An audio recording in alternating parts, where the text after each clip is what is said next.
ನಮಸ್ಕಾರ ಸ್ನೇಹಿತರೆ. ಇವತ್ತು ನಾವು ಜೂನ್ನ 3ನೇ ವಾರದ ಕರೆಂಟ್ ಅಫೇರ್ಸ್ ನೋಡ್ತಾ ಹೋಗೋಣ. ಇದರಲ್ಲಿ ಸಾಕಷ್ಟು ಸುದ್ದಿಗಳಿವೆ. ಈಗ ಉದಾಹರಣೆಗೆ ಗ್ಯಾನ್ ಪೋಸ್ಟ್ 16 ಸೆನ್ಸಸ್ಗೆ ಹೋಮ್ ಮಿನಿಸ್ಟ್ರಿ ಒಂದು ನೋಟಿಫಿಕೇಶನ್ ಇಶ್ಯೂ ಮಾಡಿದೆ.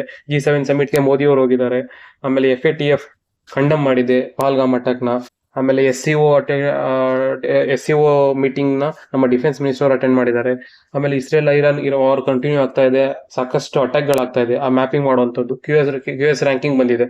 ಇಂಡಿಯಾದಲ್ಲಿ ಕೆಲವೊಂದು ಇನ್ಕ್ಲೂಡಿಂಗ್ IAS ಬೆಂಗಳೂರು ಕೆಲವೊಂದಕ್ಕೆ ರ್ಯಾಂಕಿಂಗ್ ಅನೌನ್ಸ್ ಮಾಡಿದ್ದಾರೆ. ರ್ಯಾಂಕಿಂಗ್ ಇಂಪಾರ್ಟೆಂಟ್ ಆಗುತ್ತೆ. ಸೊ ಈ ರೀತಿಯಾಗಿ ಸಾಕಷ್ಟು ನ್ಯೂಸ್ಗಳಿದೆ. ಒಂದು 20ರಿಂದ 25 ನ್ಯೂಸ್ ಇದೆ. ಎಷ್ಟಾಗುತ್ತೋ ಅಷ್ಟು ಇರೋ ಕಾಲಾವಕಾಶದಲ್ಲಿ ಕವರ್ ಮಾಡ್ತಾ ಹೋಗೋಣ. ಬನ್ನಿ ಶುರು ಮಾಡೋಣ. ಓಕೆ, ಈಗ ಶುರು ಮಾಡೋಣ. ಮೊದಲ ಟಾಪಿಕ್ ಬಂದು ಇಂಟರ್ನ್ಯಾಷನಲ್ ಯೋಗ ಡೇ. ಇದನ್ನ ನಾವು ಪ್ರತಿ ವರ್ಷ ಜೂನ್ 21ನೇ ತಾರೀಕು ಆಚರಣೆ ಮಾಡ್ತೀವಿ.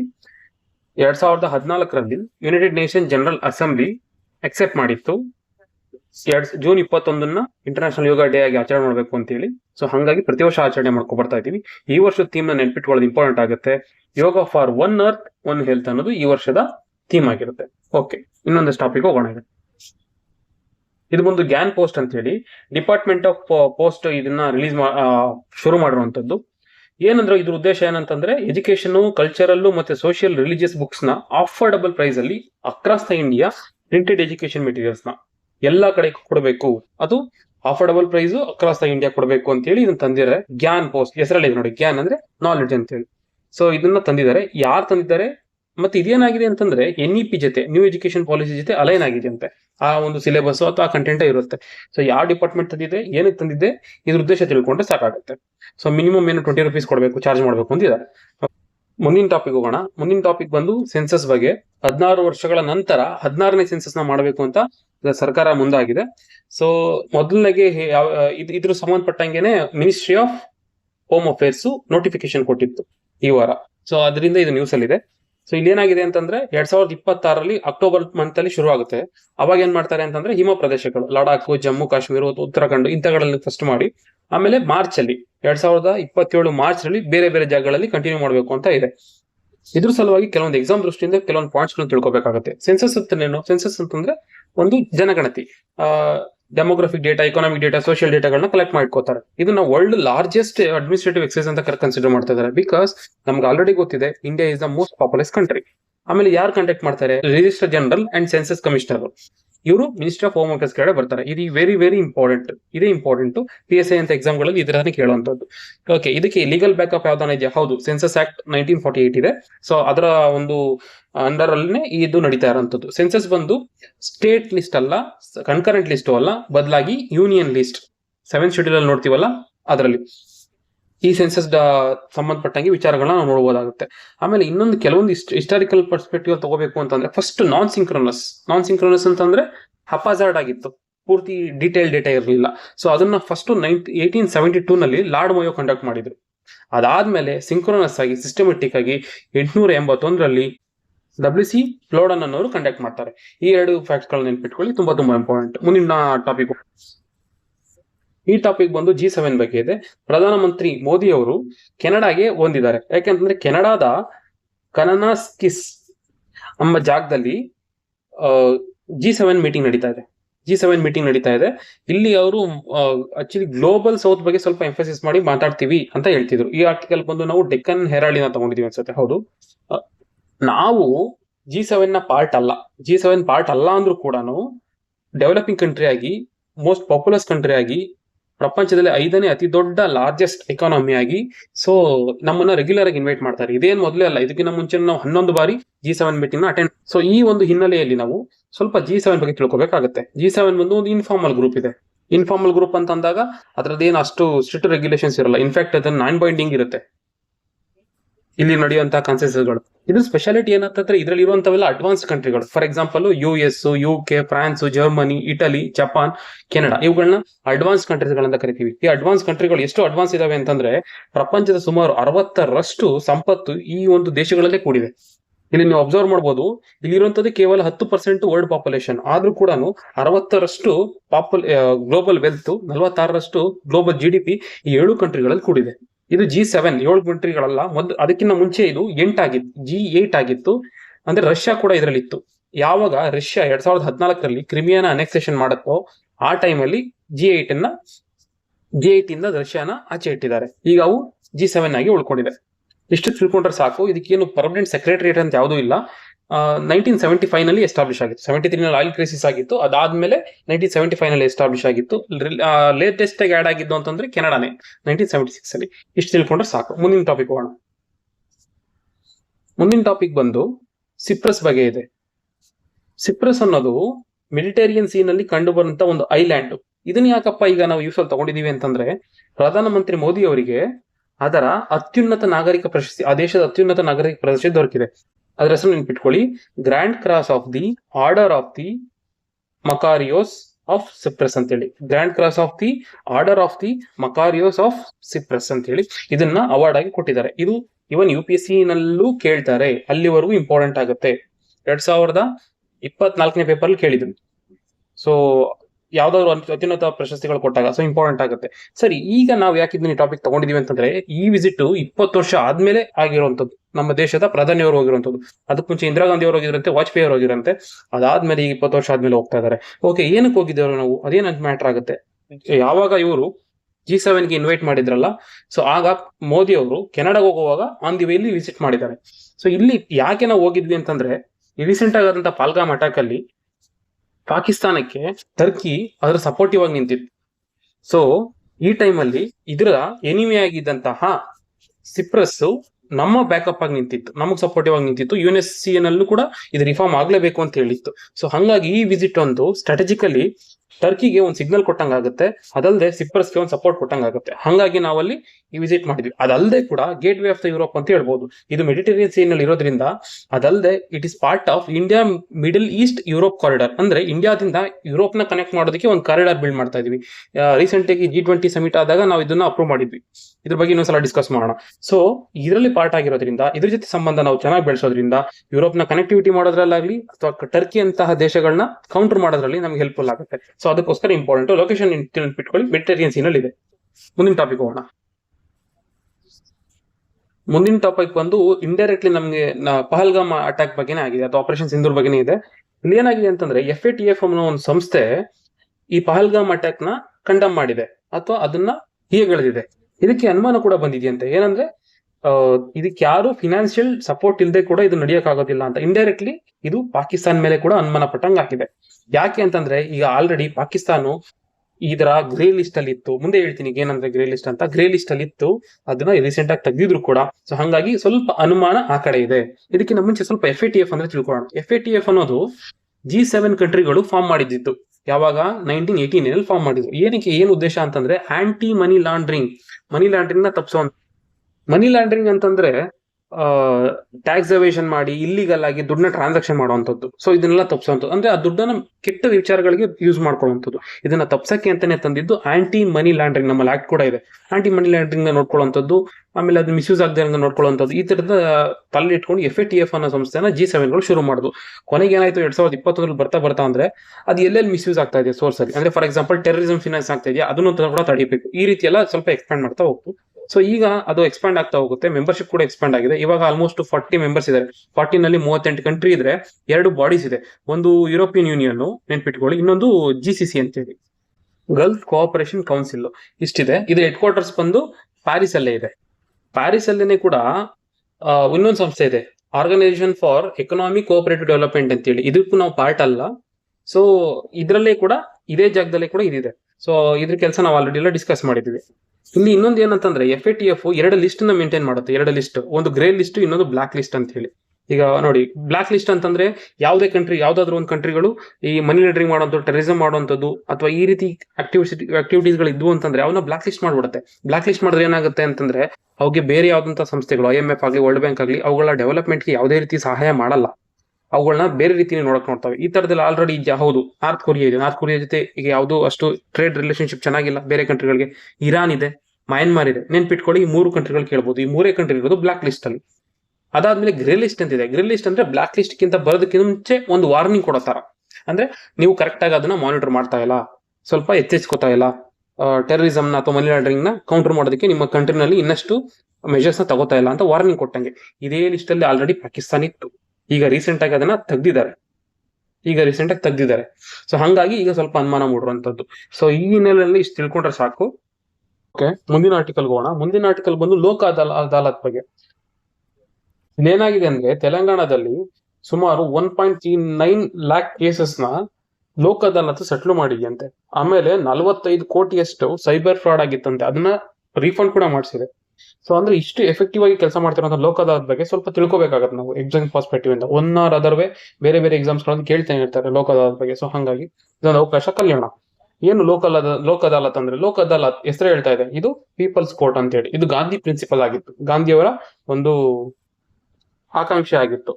ಅಂದ್ರೆ ಗ್ರಾಮ ಸ್ವರಾಜ್ಯ, ರೂರಲ್ ಡೆವಲಪ್ಮೆಂಟ್, ಈ ರೀತಿಯಾಗಿ. ಇದೊಂದು ADR ಸಿಸ್ಟಮ್. ADR ಅಂತಂದ್ರೆ ಆಲ್ಟರ್ನೇಟಿವ್ ಡಿಸ್ಪ್ಯೂಟ್ ರೆಸೊಲ್ಯೂಷನ್ ಸಿಸ್ಟಮ್ ಅಂತ ಹೇಳಿ. ಅಂದ್ರೆ ಫಾರ್ಮಲ್ ವೇನಲ್ಲಿ ನಾವೇನ್ ಹೋಗ್ತೀವಲ್ಲ ಅದ್ರ ಬದಲಾಗಿ ಇನ್ಫಾರ್ಮಲ್ ವೇನಲ್ಲಿ ಹೋಗಿ, ಇನ್ಫಾರ್ಮಲ್ ವೇಲಿ ವಿತ್ ಕನ್ಸೆಂಟ್ ಬೇಸ್ಡ್, ಎರಡು ಪಾರ್ಟಿಗಳಿಗೆ ಏನು ಯಾರು ಡಿಸ್ಪ್ಯೂಟ್ಸ್ ಇರುತ್ತಾ ಎರಡು ಪಾರ್ಟಿಗಳು ಕನ್ಸೆಂಟ್ ಬೇಸ್ಡ್ ಮೇಲೆ ತಗೊಂಡು ಕ್ವಿಕ್ ಆಗಿ, ಇನ್ಫಾರ್ಮಲ್ ಆಗಿ, ಮತ್ತೆ ಆಫೋರ್ಡಬಲ್ ಪ್ರೈಸ್ ಅಲ್ಲಿ ಇದನ್ನ ಇದು ಮಾಡುವಂಥದ್ದು. ಈಗ ನಮ್ಗೆ ಗೊತ್ತು ಸುಮಾರು 5 ಕೋಟಿಯಷ್ಟು ಕೇಸಸ್ಗಳು ಸುಪ್ರೀಂ ಕೋರ್ಟ್, ಹೈಕೋರ್ಟ್ ಅಲ್ಲಿ ಪೆಂಡಿಂಗ್ ಇದೆ ಅಂತ ಹೇಳಿ. ಇದನ್ನೆಲ್ಲ ಅವಾಯ್ಡ್ ಮಾಡ್ಬೋದು ADR ಇಂದ.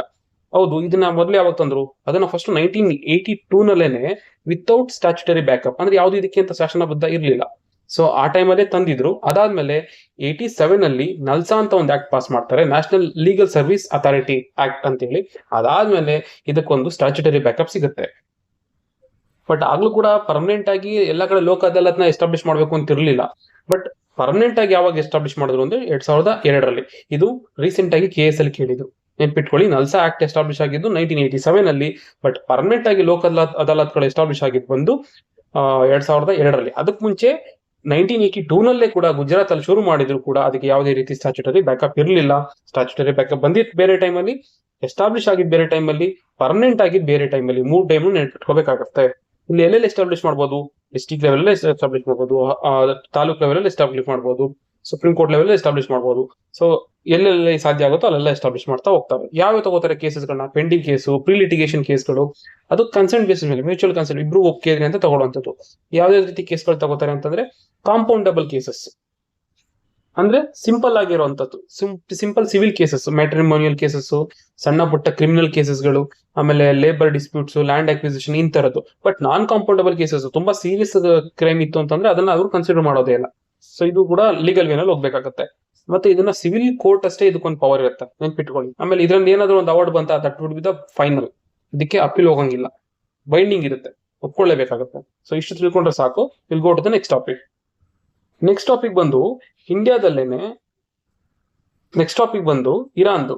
ನಮ್ಗೆ ಗೊತ್ತು ಇರಾನ್ ಮತ್ತೆ ಇಸ್ರೇಲ್ ಕಾನ್ಫ್ಲಿಕ್ಟ್ ನಡೀತಾ ಇದೆ. ಈ ಟೈಮಲ್ಲಿ ಏನಾಗುತ್ತೆ ಅಂತಂದ್ರೆ NPT ಅಂತ ಒಂದು ಅಗ್ರಿಮೆಂಟ್ ಇತ್ತು. NPT ಅಂದ್ರೆ ನ್ಯೂಕ್ಲಿಯರ್ ನಾನ್ ಪ್ರಾಲಿಫಿಕೇಶನ್ ಟ್ರೀಟಿ ಅಂತ. ಅಂದ್ರೆ ನ್ಯೂಕ್ಲಿಯರ್ ವೆಪನ್ ಗಳನ್ನ ನಾವು ಕಂಪೈಲ್ ಮಾಡಿಟ್ಕೊಳ್ಳಲ್ಲ, ಸ್ಟಾಕ್ ಮಾಡಿಟ್ಕೊಳ್ಳಲ್ಲ, ಪ್ರಾಲಿಫಿಕೇಶನ್ ಮಾಡಲ್ಲ ಅಂತೇಳಿ ಸೈನ್ ಮಾಡಿರ್ತವೆ. ಇದೊಂದು ಅಗ್ರಿಮೆಂಟ್ ಬಗ್ಗೆ ಈಗ ನೆಕ್ಸ್ಟ್ ಡಿಸ್ಕಸ್ ಮಾಡೋಣ. ಈ ಅಗ್ರಿಮೆಂಟ್ಗೆ ಇರಾನ್ ಕೂಡ ಸೈನ್ ಮಾಡಿತ್ತು. ಈಗೆಲ್ಲ ಇಷ್ಟೆಲ್ಲ ಅಟ್ಯಾಕ್ ಗಳಾಗಬೇಕಾದ್ರೆ ಈ ಒಂದು ಅಗ್ರಿಮೆಂಟ್ ಅಲ್ಲಿ ತಾನಿರೋದು ವ್ಯರ್ಥ ಅನ್ಸಿ ಇದರಿಂದ ಆಚೆ ಬರಕ್ಕೆ ಇರಾನ್ ಪ್ಲಾನ್ ಮಾಡಿದೆ. ಇದಕ್ಕಿಂತ ಮುಂಚೆ ಸ್ವಲ್ಪ NPT ಬಗ್ಗೆ ತಿಳ್ಕೊಳ್ಳೋಣ. ನಾನ್ ಪ್ರಾಲಿಫರೇಷನ್ ಟ್ರೀಟಿ ಇಲ್ಲಿ ಏನಾಗಿತ್ತು ಅಂತಂದ್ರೆ 1967 ಅಲ್ಲಿ, 1967 ಈ ಮುಂಚೆ ಏನಾಗಿತ್ತು ಅಂತಂದ್ರೆ ಕೆಲವೊಂದು ಕಂಟ್ರಿಗಳು, P5 ಕಂಟ್ರೀಸ್ ಗಳಂತ ಕರಿತೀವಿ, ಪರ್ಮನೆಂಟ್ 5, ಪವರ್ಫುಲ್ 5 ಅಂತೇಳಿ. ಈ ಕಂಟ್ರಿಗಳು ಯಾವ್ಯಾವು? For example US, Russia, UK, France, China. ಇವುಗಳು ಏನ್ ಮಾಡಿದ್ವು ಅಂತಂದ್ರೆ ಅದಕ್ಕಿಂತ ಮುಂಚೆ ನ್ಯೂಕ್ಲಿಯರ್ ವೆಪನ್ ಗಳನ್ನ ಹೋಲ್ಡ್ ಮಾಡಿದ್ವು. ಯಾವಾಗ ಈ ಟ್ರೀಟಿ ಬಂತಲ್ಲ, ಈ ಟ್ರೀಟಿ ಬಂದ್ಮೇಲೆ ಯಾರು ಕೂಡ ಡಿಫೆನ್ಸಿವ್ ಪರ್ಪಸ್ಗೋಸ್ಕರ ನ್ಯೂಕ್ಲಿಯರ್ ನ ಹೋಲ್ಡ್ ಮಾಡಬಾರ್ದು ಅನ್ನೋ ಉದ್ದೇಶದಿಂದ ಈ ಟ್ರೀಟಿನ ತಂದ್ರು. ಈ ಟ್ರೀಟಿ ಏನ್ ಮಾಡ್ತು ಅಂದ್ರೆ 2 ತರ ಕಂಟ್ರಿಗಳನ್ನ ಸೆಗ್ರಿಗೇಟ್ ಮಾಡುತ್ತೆ. ಒಂದು ನ್ಯೂಕ್ಲಿಯರ್ ಹೋಲ್ಡಿಂಗ್ ಕಂಟ್ರೀಸ್ ಅಥವಾ ನ್ಯೂಕ್ಲಿಯರ್ ವೆಪನ್ ಕಂಟ್ರೀಸ್ ಅಂತ, ಇನ್ನೊಂದು ನಾನ್ ನ್ಯೂಕ್ಲಿಯರ್ ಕಂಟ್ರೀಸ್ ಅಂತ. ಈಗ ಯಾವ್ದು ನಾವು P5 ಅಂತ ಹೇಳಿದ್ವಲ್ಲ, ಈ P5 ಕಂಟ್ರೀಸ್ಗಳು ನ್ಯೂಕ್ಲಿಯರ್ ವೆಪನ್ ಹೋಲ್ಡ್ ಮಾಡಬಹುದಾಗಿತ್ತು, ಬೇರೆ ಅಲೋ ಮಾಡೋ ಅವಕಾಶ ಇರಲಿಲ್ಲ. ಬೇರೆ ಯೂಸ್ ಮಾಡ್ತೀವಿ ಅಂತಂದ್ರೂ ಅದು ಸಿವಿಲ್ ಪರ್ಪಸ್ ಆಗ್ಬೇಕು ಅಥವಾ ಪೀಸ್ಫುಲ್ ಪರ್ಪಸ್ ಆಗ್ಬೇಕು, ಮಿಗ್ದವೆಲ್ಲ ಏನ್ ಮಾಡ್ಬೇಕು, ಡಿಸಾರ್ಮಮೆಂಟ್ ಮಾಡ್ಬೇಕು ಅನ್ನೋ ತರ ಇತ್ತು. ಇದಕ್ಕೆ ಎಲ್ಲಾ ಕಂಟ್ರಿಗಳು ಸುಮಾರು 191 ಕಂಟ್ರಿಗಳು ಸೈನ್ ಮಾಡಿದ್ವು. ಆದ್ರೆ ನಮ್ಗೆ ಇದು ಡಿಸ್ಕ್ರಿಮಿನೇಟರಿ ಅಂತ ಅನ್ಸಿ ನಾವು ಸೈನ್ ಮಾಡ್ಲಿಲ್ಲ. ನಾವೇ ಅಷ್ಟೇ ಅಂತಲ್ಲ, ಜೊತೆಗೆ ಇಂಡಿಯಾ ಜೊತೆಗೆ ಇಸ್ರೇಲ್, ಪಾಕಿಸ್ತಾನ ಇವುಗಳು ಕೂಡ ಸೈನ್ ಮಾಡಿಲ್ಲ. ಮೊದಲು ನಾರ್ತ್ ಕೊರಿಯಾ ಸೈನ್ ಮಾಡಿತ್ತು, ಈಗ ಕೂಡ ಅದರಿಂದ ಆಚೆ ಬಂದಿದೆ.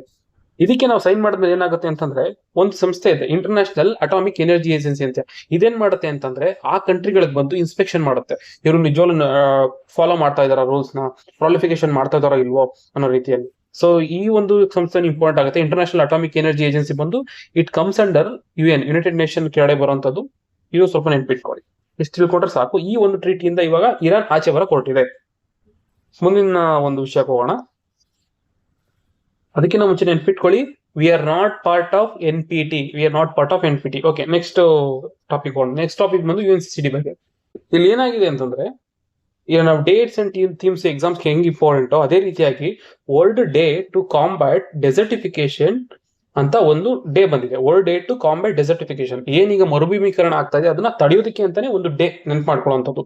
ಸೊ ಇದನ್ನ ನಾವು ಅಬ್ಸರ್ವ್ ಮಾಡಿದೀವಿ. ಯಾವಾಗ ಅಂತಂದ್ರೆ June 17th. ನೆನ್ಪಿಟ್ಕೊಳ್ಳಿ, June 17th ಇದು ಬಂದಿದೆ ಡೇ. ಸೊ ಇಲ್ಲೇನಾಗಿದೆ ಅಂತಂದ್ರೆ ಇದನ್ನ UNCCD ಲೀಡ್ ಮಾಡಿದೆ. UNCCD ಅಂತಂದ್ರೆ United Nation convention on combat desertification ಅನ್ನೋ ಒಂದು ಬಾಡಿ, ಒಂದು ಆರ್ಗನೈಸೇಷನ್ ಲೀಡ್ ಮಾಡಿದೆ.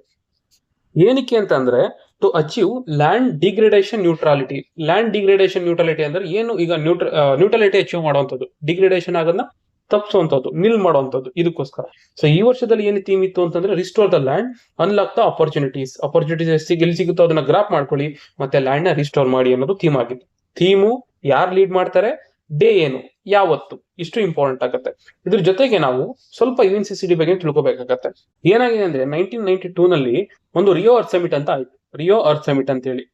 ಸೊ ಅಲ್ಲೇನಾಗುತ್ತೆ ಅಂತಂದ್ರೆ ಆ ಒಂದು ಡಿಸ್ಕಷನ್ ಅಲ್ಲಿ 3 ಕನ್ವೆನ್ಷನ್ಸ್ ಗಳು ಆಚೆ ಬರ್ತವೆ. ಅದರಲ್ಲಿ ಮೊದಲನೇದು ಬಂದು UNCCD ಅಂತ. CD ಮೀನ್ಸ್ ಕಾಂಬ್ಯಾಟ್ ಡೆಸರ್ಟಿಫಿಕೇಶನ್ ಗೆ ಅಂತ. ಇದೊಂದು ಲೀಗಲ್ ಬೈಂಡಿಂಗ್ ಆಗುತ್ತೆ. ಈಗ ಏನು ಮರುಭೂಮೀಕರಣ ಆಗ್ತದೆ ಅದನ್ನ ಸ್ಟಾಪ್ ಮಾಡಕ್ಕೆ ಅಂತ. ಇನ್ನೊಂದು ಬಂದು UNFCCC ಅಂತ ಹೇಳಿ, united nation framework on climate change ತಡೆಯುವಂಥದ್ದು ಅಥವಾ ಗ್ಲೋಬಲ್ ವಾರ್ಮಿಂಗ್ ತಡೆಯುವಂಥದ್ದು, ಇದಕ್ಕೆ ಅಂತಾನೆ ಮಾಡ್ಕೊಂಡ್ವಿ. ಇನ್ನೊಂದು ಬಂದು UNCBD ಅಂತ. CBD ಅಂತಂದ್ರೆ United nation conventions on biodiversity, ಜೀವ ವೈವಿಧ್ಯತೆಯನ್ನು ರಕ್ಷಣೆ ಮಾಡಬೇಕು ಅಂತ ಮಾಡ್ಕೊಂಡ್ವಿ. ಸೊ ಅದರಲ್ಲಿ ಇಂಪಾರ್ಟೆಂಟ್ ಆಗಿ ಉಳ್ಕೊಂಡಿದ್ದು ಯಾವುದು ಅಂದ್ರೆ UNCCD. ಸೊ ಅದ್ರ ಬಗ್ಗೆ ನಾವೀಗ ಚರ್ಚೆ ಮಾಡ್ತಾ ಹೋಗ್ತಾ ಇದ್ವಿ. ಓಕೆ, ಇದನ್ನ ಅದರಿಂದಾನೆ ಆ ಟೈಮಲ್ಲಿ ಆಚೆ ಬಂದ್ರು, 92 ನಲ್ಲಿ ಆಚೆ ಬಂದ್ರು. ಫಾರ್ಮಲ್ ಆಗಿ ಎಸ್ಟಾಬ್ಲಿಷ್ ಆಗಿದ್ದು 94 ಅಲ್ಲಿ. ನೆನ್ಪಿಟ್ಕೊಳ್ಳಿ, ಏನಕ್ಕೆ ಆಲ್ರೆಡಿ ಹೇಳಿದ್ವಿ, ಮರುಭೂಮೀಕರಣ ತಡೆಯೋದಕ್ಕೆ ಅಂತ ಹೇಳ್ಬಿಟ್ಟು. ಇದು ಲೀಗಲಿ ಬೈಂಡಲ್ ಆಗಿರುತ್ತೆ. ಆಮೇಲೆ ಈ ಡೆಸರ್ಟಿಫಿಕೇಶನ್ ಯಾವ್ದಾದ್ರು ಒಂದು ಅಗ್ರಿಮೆಂಟ್ ಇದೆ ಸ್ಪೆಸಿಫಿಕಲಿ ಅಂತಂದ್ರೆ ಅದು UNCCD ಮಾತ್ರ. ಇದರಲ್ಲಿ ಸುಮಾರು 196 ಕಂಟ್ರಿಗಳಿವೆ. ಅದ್ರ ಜೊತೆಗೆ ಯುರೋಪಿಯನ್ ಯೂನಿಯನ್ ಕೂಡ ಇದೆ. India is part of it. ನೆನ್ಪಿಟ್ಕೊಳ್ಳಿ, ಇಂಡಿಯಾ ಇದಕ್ಕೆ ಪಾರ್ಟ್ ಆಗಿದೆ. ಇನ್ನೇನ್ ಕೇಳಬಹುದು ಇದ್ರ ಬಗ್ಗೆ ಅಂತಂದ್ರೆ, ರೀಸೆಂಟ್ ಆಗಿ ಎಲ್ಲಾನ ಇದ್ರ ಕನ್ವೆನ್ಷನ್ ನಡೀತಾ. ಕಾಪ್ ಅಂತಂದ್ರೆ ಕಾನ್ಫರೆನ್ಸ್ ಆಫ್ ಪಾರ್ಟೀಸ್ ಅಂತ. ಅಂದ್ರೆ ಈ ವಿಚಾರಗಳ ಬಗ್ಗೆ ವರ್ಷನೋ ಅಥವಾ 2 ವರ್ಷಕ್ಕೂ 3 ವರ್ಷಕ್ಕೂ ಕೂತ್ಕೊಂಡು ಡಿಸ್ಕಸ್ ಮಾಡ್ತಾರೆ. ಅದನ್ನ ಕಾನ್ಫರೆನ್ಸ್ ಆಫ್ ಪಾರ್ಟಿ ಅಂತ ಕರಿತೀವಿ. ಇದು ರೀಸೆಂಟ್ ಆಗಿ ಎಲ್ಲಿ ನಡೀತು ಅಂದ್ರೆ 2024 ರಿಯಾದಲ್ಲಿ ನಡೀತು. ಅಂದ್ರೆ ಸೌದಿಯಲ್ಲಿರೋ ರಿಯಾದಲ್ಲಿ ನಡೀತು. ಎಷ್ಟು ನೆನ್ಪಿಟ್ಕೊಂಡ್ರೆ ಸಾಕು. Will go to the next topic. ಇದು ತುಂಬಾ ಡಿಸ್ಕಸ್ ಮಾಡೋ ಅವಶ್ಯಕತೆ ಇಲ್ಲ. ಒಂದು ಸಿಂಪಲ್ ಕ್ವಶನ್ ಕೇಳಬಹುದು. India's largest Gatishakti cargo terminal ಎಲ್ಲಿದೆ ಅಂತ ಕೇಳಬಹುದು. ರೀಸೆಂಟ್ ಆಗಿ ಇನಾಗ್ರೇಟ್ ಆಗಿದೆ. ಸೊ ಹರಿಯಾಣದಲ್ಲಿ ಅಂತ ನೆನ್ಪಿಟ್ಕೊಂಡ್ರೆ ಸಾಕು. India's largest Gatishakti cargo terminal, ನೆನ್ಪಿಟ್ಕೊಳ್ಳಿ, ಹರಿಯಾಣದಲ್ಲಿದೆ. ಸೊ ಗತಿಶಕ್ತಿ ಅನ್ನೋದು ಒಂದು ಪ್ರಾಜೆಕ್ಟ್ 2021 ಅಲ್ಲಿ ಲಾಂಚ್ ಮಾಡಿದ್ರು. ಏನಕ್ಕೆ ಅಂತಂದ್ರೆ ಇನ್ಫ್ರಾಸ್ಟ್ರಕ್ಚರ್ ನ ಡೆವಲಪ್ ಮಾಡೋದಕ್ಕೆ, ಕನೆಕ್ಟಿವಿಟಿನ ಜಾಸ್ತಿ ಮಾಡೋದಕ್ಕೆ, ಲಾಜಿಸ್ಟಿಕ್ ಕಾಸ್ಟ್ ನ ಕಡಿಮೆ ಮಾಡೋದಕ್ಕೆ, ಬೇರೆ ಮಿನಿಸ್ಟ್ರಿಗಳನ್ನ ಇಂಟಿಗ್ರೇಟ್ ಮಾಡ್ಬಿಟ್ಟು ಓವರ್ ಆಲ್ ಇನ್ಫ್ರಾಸ್ಟ್ರಕ್ಚರ್ ಡೆವಲಪ್ ಮಾಡಕ್ಕೆ ಅಂತ ತಗೊಂಡಿರುವಂತದ್ದು. ಇನ್ನು ಡೀಟೇಲ್ ಆಗಿ ನೆಕ್ಸ್ಟ್ ಯಾವಾಗಾದ್ರೂ ಇದ್ರ ಬಗ್ಗೆ ಡಿಸ್ಕಸ್ ನೋಡಿ. ಇಲ್ಲಿ Bharatmala, Sagarmala, inland waterways ಇದನ್ನೆಲ್ಲ ಕನೆಕ್ಟ್ ಮಾಡಿ ಇಂಟಿಗ್ರೇಟೆಡ್ ಆಗಿ ಡೆವಲಪ್ ಮಾಡಕ್ಕೆ ಪ್ಲಾನ್ ಮಾಡಿದಂಥದ್ದು ಗತಿಶಕ್ತಿ ಪ್ರಾಜೆಕ್ಟ್ ಅಂತ ಹೇಳಿ. ಸೊ ಇದರದೇ ಅಂತ ಟರ್ಮಿನಲ್ ಎಸ್ಟಾಬ್ಲಿಷ್ ಆಗಿದೆ. ಲಾರ್ಜೆಸ್ಟ್ ಟರ್ಮಿನಲ್ ಬಂದು ಹರಿಯಾಣದಲ್ಲಿದೆ. ಸಾಕು, will go to the next topic. ಇಲ್ಲೇನಾಗಿದೆ ಅಂತಂದ್ರೆ ವೆಬ್ ಕಾಸ್ಟಿಂಗ್ ಅಂತಂದ್ರೆ ಮಾನಿಟರ್ ಮಾಡುವಂಥದ್ದು, ಲೈವ್ ಸ್ಟ್ರೀಮಿಂಗ್. ಈಗ ಪೋಲಿಂಗ್ ನೀವು ವೋಟ್ ಹಾಕ್ತಿರಲ್ಲ, ಅದ್ರ ಬಗ್ಗೆ ಎಲ್ಲ ಇಂಟರ್ನೆಟ್ ಕನೆಕ್ಟೆಡ್ ಕ್ಯಾಮರಾಸ್ ಇಟ್ಕೊಂಡು ರಿಯಲ್ ಟೈಮ್ ಅಲ್ಲಿ ಮಾನಿಟರಿಂಗ್ ಮಾಡೋದಕ್ಕೆ ಅಂತಾನೆ 100% ತರಬೇಕು ಅಂತ ಪ್ಲಾನ್ ಮಾಡಿದ್ದಾರೆ. ಎಲೆಕ್ಷನ್ ಕಮಿಷನ್ ಆಫ್ ಇಂಡಿಯಾ ಹೇಳಿದೆ 100% ವೆಬ್ ಕಾಸ್ಟಿಂಗ್ ಶುರು ಮಾಡ್ತೀವಿ ಅಂತ ಹೇಳ್ಬಿಟ್ಟು. ಇಷ್ಟು ದಿನ 50% ಅಷ್ಟೇ ಇತ್ತಂತೆ, ಈಗ ಅದನ್ನ 100% ತಂದಿದ್ದಾರೆ. ಹೆಂಗೆ ಪೋಲಿಂಗ್ ಆಕ್ಟಿವಿಟೀಸ್ ನಡೆಯುತ್ತೆ, ಹೆಂಗ್ ವೋಟಿಂಗ್ ನಡೆಯುತ್ತೆ, ಇದನ್ನೆಲ್ಲ ಮಾನಿಟರ್ ಮಾಡುತ್ತೆ ಇಂಟರ್ನೆಟ್ ಕನೆಕ್ಷನ್ ಮೂಲಕ. ಸೊ ಈಗ ಶುರು ಮಾಡ್ಬೇಕು ಅಂತ ಪ್ಲಾನ್ ಮಾಡಿದ್ದಾರೆ. ಇದನ್ನ ಶುರು ಮಾಡಿದಾಗ ಫಸ್ಟ್ ಯಾವ್ದಾದ್ರು ಎಲೆಕ್ಷನ್ ನಡೆಯುತ್ತಾ ಅಂದ್ರೆ ಬಿಹಾರ್ ಎಲೆಕ್ಷನ್ ನಡೆಯುತ್ತೆ. ಮೇ ಬಿ ಕೇಳ್ಬೋದು, ಯಾವ್ದು ಫಸ್ಟ್ ಸ್ಟೇಟ್ 100% ಲೈವ್ ಕಾಸ್ಟಿಂಗ್ ಅಲ್ಲಿ ಮಾಡಿದ್ದು ಅಥವಾ ವೆಬ್ ಕಾಸ್ಟಿಂಗ್ ಅಲ್ಲಿ ಮಾಡಿದ್ದು ಅಂತ ಕೇಳಿದ್ರೆ ಬಿಹಾರ್ ಅಂತ ನೆನ್ಪಿಟ್ಕೊಳ್ಳಿ. ಆಮೇಲೆ ಇದನ್ನ ನಾವು ಅಲೋ ಮಾಡ್ತಾರ ಪಬ್ಲಿಕ್ಗೆ ಅಂದ್ರೆ ನೋ, ಪಬ್ಲಿಕ್ ಅಲೋ ಮಾಡಲ್ಲ, ಮಿಸ್ಯೂಸ್ ಆಗ್ಬೋದು ಅಂತ ಹೇಳ್ಬಿಟ್ಟು. ಇಷ್ಟು ನೆನ್ಪಿಟ್ಕೊಂಡ್ರೆ ಸಾಕು. ಈಗ 100% ವೆಬ್ ಕಾಸ್ಟಿಂಗ್ ಆಗ್ತಾ ಇದೆ. ಬಿಹಾರ್ ಇತ್ತು ಫಸ್ಟ್ ಸ್ಟೇಟ್, ಮೊದಲು 50% ಇತ್ತು. It is not allowed to public. Will go to the next topic. ಇಲ್ಲಿ ಏನಾಗಿದೆ ಅಂತಂದ್ರೆ ರಿಂಡರ್ ಪೆಸ್ಟ್ ಅಂತ. ರಿಂಡರ್ ಪೆಸ್ಟ್ ಅನ್ನೋದು ಇದು ವೈರಲ್ ಇಂದ ಬರುವಂತದ್ದೊಂದು ರೋಗ. ಯಾವಿಗೆ ಇವುಗಳಿಗೆ ಅಟ್ಯಾಕ್ ಆಗುತ್ತೆ, ಕ್ಯಾಟಲ್ಗಳಿಗೆ ಅಟ್ಯಾಕ್ ಆಗುತ್ತೆ, ಈ ಹಸು ಎಮ್ಮೆಗಳಿಗೆ. ಸೊ ಕ್ಯಾಟಲ್ ಪ್ಲೇಗ್ ಅಂತಾನು ಕರೀತಾರೆ. ಈ ಅಟ್ಯಾಕ್ ಆಗುವಂತ ರೋಗನ ನೀಟಾಗಿ ಕಂಟಾಮಿನೇಟ್ ಮಾಡಿದ್ದಕ್ಕೆ ಇಂಡಿಯಾನ ಎಲೈಟ್ ಗ್ರೂಪ್ಗೆ ಜಾಯಿನ್ ಮಾಡಿದ್ದಾರೆ. ಎಲೈಟ್ ಗ್ರೂಪ್ ಆಫ್ ರಿಂಡರ್ ಪೆಸ್ಟ್ ಅಂತ ಹೇಳಿ ಆ ಒಂದು ಎಲೈಟ್ ಗ್ರೂಪ್ಗೆ ಇಂಡಿಯಾನ ಜಾಯಿನ್ ಮಾಡಿದ್ದಾರೆ. ರೋಗ ನೆನ್ಪಿಟ್ಕೋಬೇಕಾಗತ್ತೆ. ಇದು ವೈರಲ್ ಡಿಸೀಸು, ಕ್ಯಾಟಲ್ ಕ್ಯಾಟಲ್ ಬರುವಂತದ್ದು. ಅದಲ್ಲದೆ ನೋಡಿ ಕ್ಯಾಟಲ್ ಪ್ಲೇಗ್ ಅಂತ ಕರೀತಾರೆ. ಅದಲ್ಲದೆ ಏನಾಗುತ್ತೆ ಅಂತಂದ್ರೆ ICAR, national institute of high security animal disease, Nishad ಅಂತ ನೆನ್ಪಿಟ್ಕೊಳ್ಳಿ. ನಿಷಾದ್, ಐಕಾರ್ ನಿಷಾದ್ ಅನ್ನೋ ಒಂದು ಸಂಸ್ಥೆ ಅದೆಲ್ಲಿದೆ, ಭೋಪಾಲ್ ಅಲ್ಲಿದೆ. ಅದನ್ನು ಏನ್ ಮಾಡಿದ್ದಾರೆ ಅಂತಂದ್ರೆ category A of rinderpest holding facility ಅಂತ ಅವರು ಡೆಸಿಗ್ನೇಟ್ ಮಾಡಿದ್ದಾರೆ. ಯಾರು ಮಾಡಿರೋದು? World organisation for animal health ಅಂತ, world organisation for animal health ಮತ್ತೆ FAO, food and agriculture organisation, ಇವೆರಡು ಸೇರಿ ಅದನ್ನ ಡೆಸಿಗ್ನೇಟ್ ಮಾಡಿದೆ. ಐಕಾರ್ ನಿಷಾದ್ ಭೋಪಾಲ್ ನೆನ್ಪಿಟ್ಕೊಳ್ಳಿ, ಅದೊಂದು. ಎರಡನೇದು, ಯಾವ ಪೆಸ್ಟ್ ಅಲ್ಲಿ ನಾವು ಕಂಟಾಮಿನೇಟ್ ಮಾಡಿ ಎಲೈಟ್ ಗ್ರೂಪ್ ಜಾಯ್ನ್ ಆಗಿದೀವಿ ಅಂತಂದ್ರೆ ರಿಂಡರ್ ಪೆಸ್ಟ್ ಅಥವಾ ಕ್ಯಾಟಲ್ ಪ್ಲೇಗ್ ಅಂತ ಹೇಳಿ. ಇದ್ರ ಬಗ್ಗೆನೇ ಕ್ವಶನ್ಸ್ ಆಗೋದು. ಇದು ಆಲ್ರೆಡಿ ಹೇಳಿದೀನಿ, ಇದು ವೈರಲ್ ಡಿಸೀಸ್ ಆಗುತ್ತೆ. ಹೆಂಗೆ ಸ್ಪ್ರೆಡ್ ಆಗುತ್ತೆ ಅಂದ್ರೆ ಡ್ರಾಪ್ಲೆಟ್ಸ್ ಇಂದ.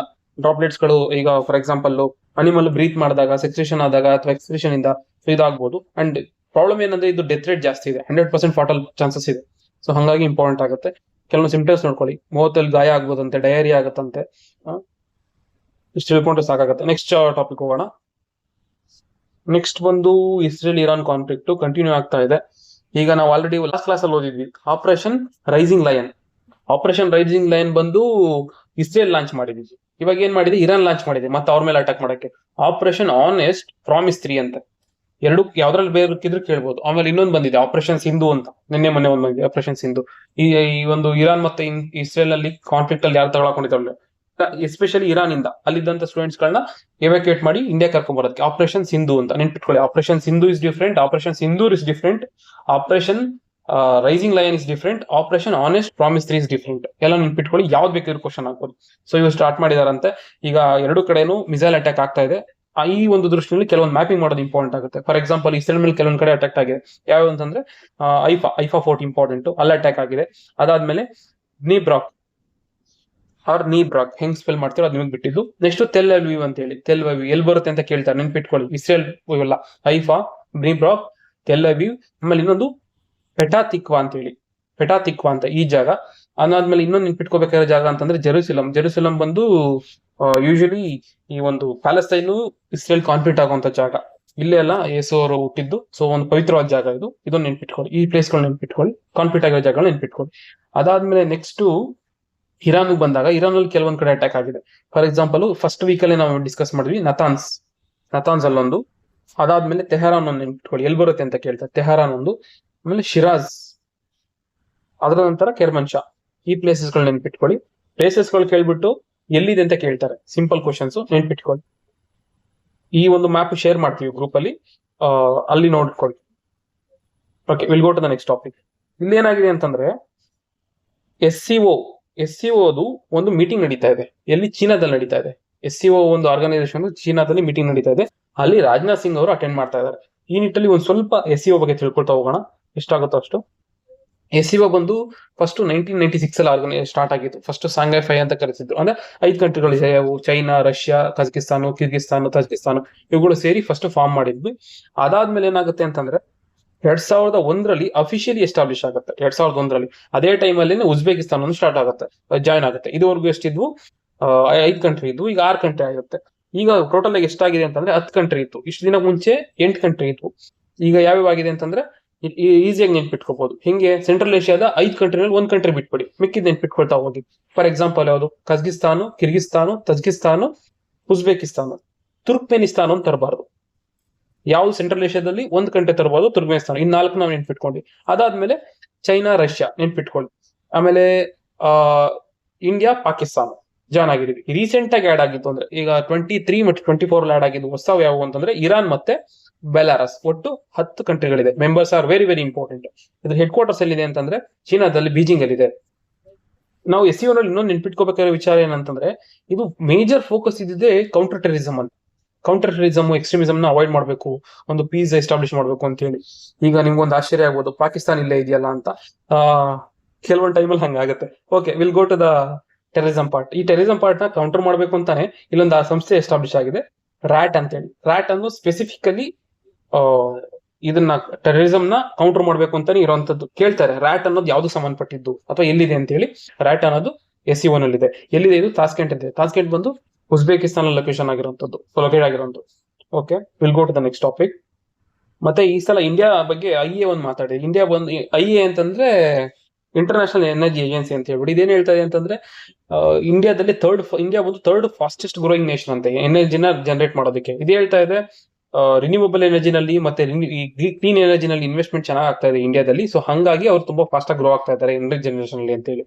ಐಎ ಅನ್ನೋದು ಒಂದು ಆರ್ಗನೈಸೇಷನ್, ಇದು OECD ಅವರು ಎಸ್ಟಾಬ್ಲಿಷ್ ಮಾಡಿರುವಂತದ್ದು.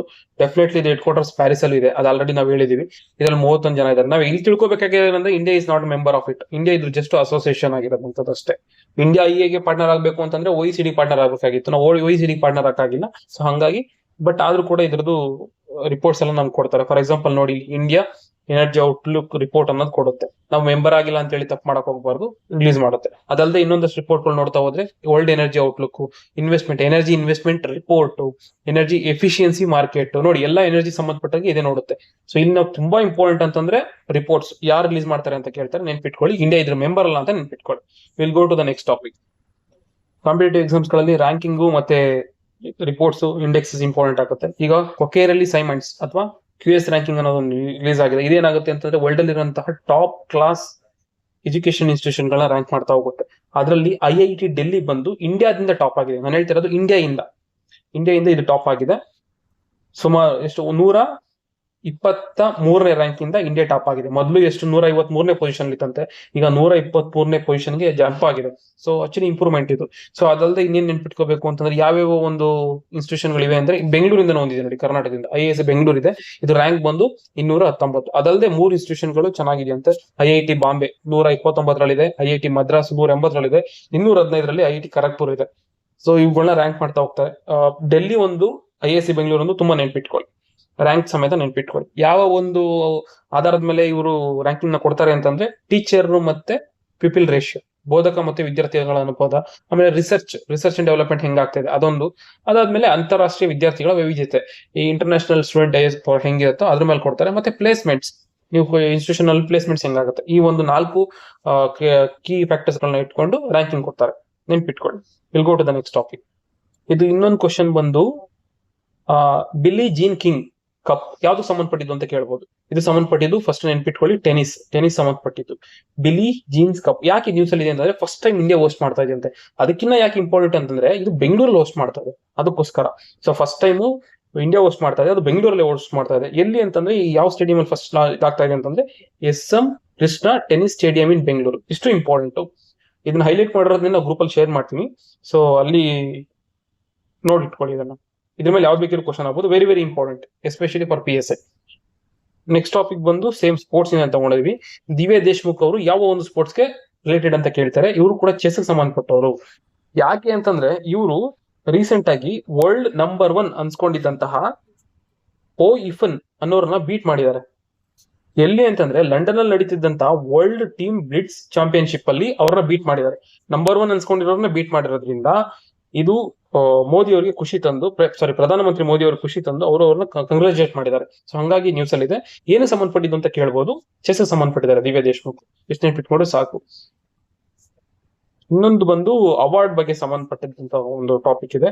ಇಲ್ಲಿ ಏನಾಗಿದೆ ಅಂತಂದ್ರೆ ದೇಸಿ ಊನ್ ಅನ್ನೋ ಒಂದು ಫಿಲ್ಮ್ಗೆ ಅವಾರ್ಡ್ ಬಂದಿದೆ, ಜೂರಿ ಅವಾರ್ಡ್ ಅಂತ ಬಂದಿದೆ. ಬೆಸ್ಟ್ ಕಮಿಷನಡ್ ಫಿಲ್ಮ್ ಅಂತ ಇಂಟರ್ನ್ಯಾಷನಲ್ ಅನಿಮೇಷನ್ ಫೆಸ್ಟಿವಲ್ ಅಲ್ಲಿ ಬೆಸ್ಟ್ ಕಮಿಷನ್ ಫಿಲ್ಮ್ ಅಂತ ಹೇಳಿ ಜೂರಿ ಅವಾರ್ಡ್ ಬಂದಿದೆ. ದೇಸಿ ಊನ್ ನೆನ್ಪಿಟ್ಕೊಳ್ಳಿ. ಇದಕ್ ಮುಂಚೆನೂ ಕೂಡ ಈ ಫಿಲ್ಮ್ಗೆ ಒಂದು ಅವಾರ್ಡ್ ಬಂದಿತ್ತು. ವೇವ್ ಅಂತ ಹೇಳಿ ಒಂದು ಪ್ರೋಗ್ರಾಮ್ ನಡೀತು. ವೇವ್ ಅಂತಂದ್ರೆ world audio video and entertainment summit ಅಂತ, ಇದು ಮುಂಬೈನಲ್ಲಿ ನಡೆದಿತ್ತು. ಸೊ ಅಲ್ಲಿ ಕೂಡ ಇದಕ್ಕೆ ಬೆಸ್ಟ್ ಫಿಲ್ಮ್ ಅಂತ ಅವಾರ್ಡ್ ಬಂದಿತ್ತು. ಸೊ ಹಂಗಾಗಿ 2 ಸಲ ಅವಾರ್ಡ್ ಬಂದಿರೋದ್ರಿಂದ ನೆನ್ಪಿಟ್ಕೋಬೇಕು, ದೇಸಿ ಊನ್ ಅಂತ ಹೇಳ್ಬಿಟ್ಟು. ಇದ್ರ ಡೈರೆಕ್ಟರ್ ಬಂದು ಸುರೇಶ್ ಏರಿಯಟ್ ಅಂತ ಹೇಳಿ. ಇಷ್ಟ ನೆನ್ಪಿಟ್ಕೊಂಡ್ರೆ ಸಾಕು. Next topic. ಈಗ ಸ್ವಲ್ಪ ಕರ್ನಾಟಕ ಕರೆಂಟ್ ಅಫೇರ್ಸ್ ಬಗ್ಗೆ ಡಿಸ್ಕಸ್ ಮಾಡೋಣ. ಇಲ್ಲಿ ಏನಾಗಿದೆ ಅಂತಂದ್ರೆ ಕರ್ನಾಟಕ ವಿಂಡ್ ಎನರ್ಜಿ 1331 ಮೆಗಾವ್ಯಾಟ್ ಗಳಷ್ಟು ವಿಂಡ್ ಎನರ್ಜಿನ ಆಡ್ ಮಾಡೋದ್ ಮೂಲಕ, ಅಂದ್ರೆ ಒಂದೇ ವರ್ಷ ಆಡ್ ಮಾಡೋ ಮೂಲಕ ಗ್ಲೋಬಲ್ ಲೀಡರ್ ಆಗಿ ಹೊಮ್ಮಿದೆ. ಅಂದ್ರೆ ಹೈಯೆಸ್ಟ್ ನಾವೇ ಆಡ್ ಮಾಡಿರುವಂತದ್ದು. ಸೊ ಅದಕ್ಕೋಸ್ಕರ ಅದಕ್ಕೆ ಅವಾರ್ಡ್ ಕೂಡ ಕೊಟ್ಟಿದ್ದಾರೆ. ಯಾವ ಅವಾರ್ಡ್ ಕೊಟ್ಟಿದ್ದಾರೆ, ಯಾವತ್ತು ಕೊಟ್ಟರು ಅಂತಂದ್ರೆ ಗ್ಲೋಬಲ್ ವಿಂಡ್ ಡೇ ದಿನ ಕೊಟ್ಟಿದ್ದಾರೆ. ಗ್ಲೋಬಲ್ ವಿಂಡ್ ಡೇನ ನಾವು ಜೂನ್ 15ನೇ ತಾರೀಕು ಆಚರಣೆ ಮಾಡ್ತೀವಿ. ಈ ಸಲ ಇದ್ರದ್ದು ಏನ್ ಥೀಮ್ ಇತ್ತು ಅಂತಂದ್ರೆ Pawan Urja powering the future of India ಅಂತ ಹೇಳಿ ಇದು ಇದ್ರ ಥೀಮ್ ಆಗುತ್ತೆ, ನೆನ್ಪಿಟ್ಕೊಳ್ಳಿ. ಆಮೇಲೆ ಇನ್ನೊಂದ್ಸಲ ನೆನ್ಪಿಟ್ಕೋಬೇಕಾಗಿರೋದು ಕರ್ನಾಟಕನೇ ನಂಬರ್ 1 ಹೈಯೆಸ್ಟ್ ಆಡ್ ಮಾಡಿರೋದೇ ಅದು. ಸೊ ಅದಕ್ಕೋಸ್ಕರ ಅವಾರ್ಡ್ ಕೊಟ್ಟಿರುವಂತದ್ದು. ಸೊ ಅದಾದ್ಮೇಲೆ ನೆಕ್ಸ್ಟ್ ಸೆಕೆಂಡ್ ಯಾರಿದ್ದಾರೆ ಅಂತಂದಾಗ Tamil Nadu, followed by Gujarat. So first Karnataka, ಅದಾದ್ಮೇಲೆ ತಮಿಳ್ನಾಡು, ಆಮೇಲೆ ಗುಜರಾತ್. ಈ ಆರ್ಡರ್ ನೆನ್ಪಿಟ್ಕೊಳ್ಳಿ, ಥೀಮ್ ನೆನ್ಪಿಟ್ಕೊಳ್ಳಿ, ಡೇ ನೆನ್ಪಿಟ್ಕೊಳ್ಳಿ, ವಿ ಆರ್ ದ ಟಾಪ್ ಅನ್ನೋ ನೆನ್ಪಿಟ್ಕೊಳ್ಳಿ. ಅದಾದ್ಮೇಲೆ ಇದು ಹೆಂಗೆ ಅಂತಂದ್ರೆ ಇಂಡಿಯಾದಲ್ಲೇನೆ ನಾವು ಯುಎನ್ಎಫ್ಸಿಸಿ ನಲ್ಲಿ ಪ್ಲೆಡ್ಜ್ ಮಾಡ್ಕೊಂಡ್ ಬಂದಿದೀವಿ ಕೆಲವೊಂದು, ನ್ಯಾಷನಲಿ ಡಿಟರ್ಮೈನ್ಡ್ ಕಾಂಟ್ರಿಬ್ಯೂಷನ್ ಅಂತ ಹೇಳಿ.